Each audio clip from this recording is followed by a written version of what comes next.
விஜயன் சித்த வித்தையை பற்றி கொஞ்சம் விளக்கம் கூறுவார். இங்குள்ள அனைவருக்கும் என் ஆத்ம நமஸ்காரம்.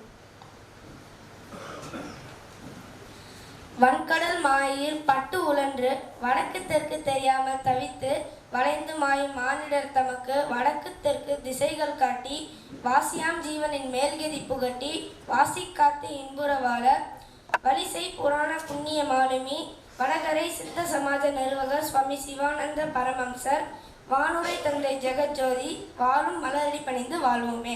சம்சார சாகிரமாகிய உலகில் ராகத்வேஷங்களால் அதோகதியாகி வாழும் மக்களை கரையேற்றி காப்பாற்றுவதற்காக தோன்றிய புராண புண்ணிய மாலுமி சித்த சமாஜ நிறுவகர் சுவாமி சிவானந்த பரமஹம்சர் ஆவார். இவர் தனது பகீரத பிரயத்தனத்தால் காலத்தால் மறைந்து போன பிரம்ம வித்தையாகிய சித்த வித்தையை கண்டுபிடித்தார்.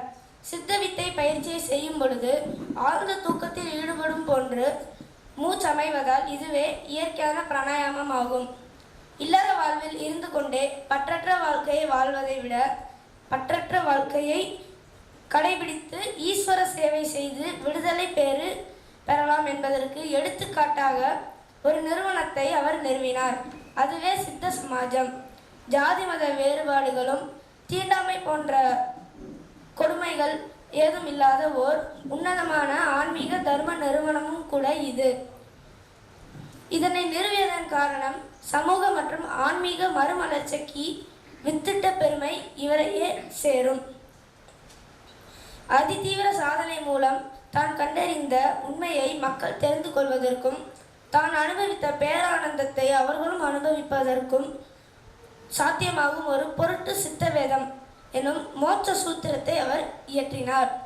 சித்த வித்தை பயிற்சி செய்யும் போது மட்டும் நமக்கு பேரானந்த நிலையை அடைய முடியும். இதை விடுத்து வேறு மந்திரங்களை உச்சரிப்பது, மும்மூர்த்திகள் என்று சங்கல்பித்து தியானிப்பது, யாகங்கள் ஹோமங்கள் முதலியவற்றை நடத்துவது போன்றவற்றால் ஒருபோதும் நமக்கு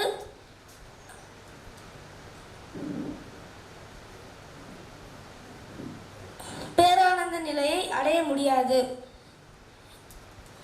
ஒருவன் இக்கரையிலிருந்து அக்கறையை நோக்கி அக்கறையே என்னிடம் வா என்று ஆயுள் முழுவதும் கூறினாலும் அக்கறை ஒருபோதும் அவனிடம் வராதல்லவா.